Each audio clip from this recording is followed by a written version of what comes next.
Krásný den. Dnešní díl Jihočeských víkendů věnujeme Holašovicím a holašovickému Stonehenge. Tato nádherná malebná jihočeská vesnička je vzdálená 15 km od Českých Budějovic. Je zapsána na seznamu UNESCO a čeká nás nádherné jihočeské neboli selské baroko.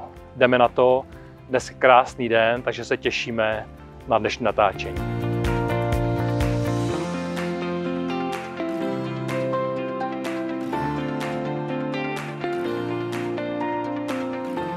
Holašovice leží při jižním okraji významné kulturně historické oblasti Jihočeských Blat, pro kterou je typické vesnické prostředí s hodnotnými návesními prostory a s citlivým zasazením těchto sídel do okolní krajiny.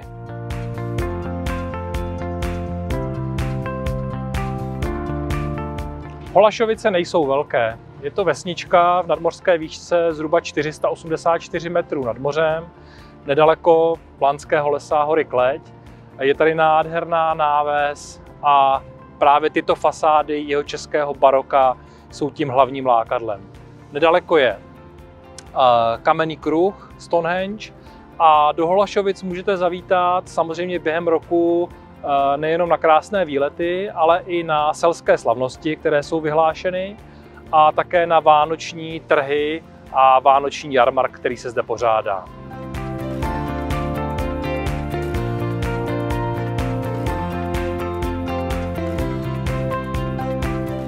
Díky své jedinečnosti byly Holašovice zapsány na seznam světového kulturního a přírodního dědictví UNESCO, a to především pro své mimořádné architektonické a urbanistické hodnoty. Představují unikátní dochovaný soubor hospodářských usedlostí, které byly stavebně a výtvarně upraveny v průběhu 19. století do specifické podoby tzv. Selského baroka.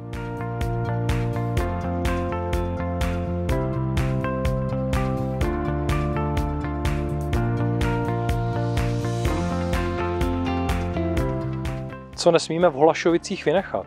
Především turistické informační centrum, které je u parkoviště, keramická dílna, holašovická hospoda, špejchar u Vojty, selský dvůr, kovárna, kaple a kaplička, samozřejmě návesní rybník s pumpou, zaniklá pastouška.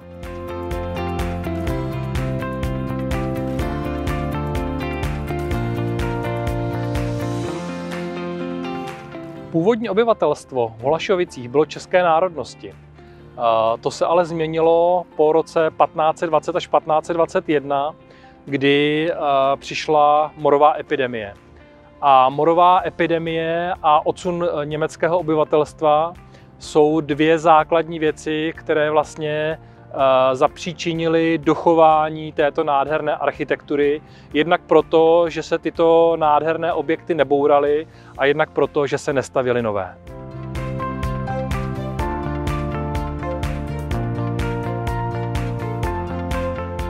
Součástí návštěvy Holašovic je i návštěva a možnost prohlídky takzvaného holašovického Stonehenge. Jsou to obří kameny, které začaly na zhruba 3-hektarovém prostoru vznikat v roce 2008. Jdeme se podívat na prohlídku.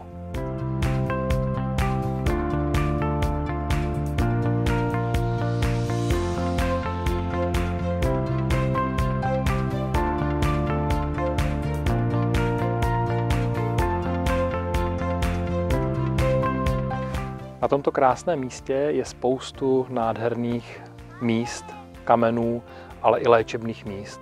Je zde krásný výhled do jihočeské krajiny a určitě to stojí za návštěvu.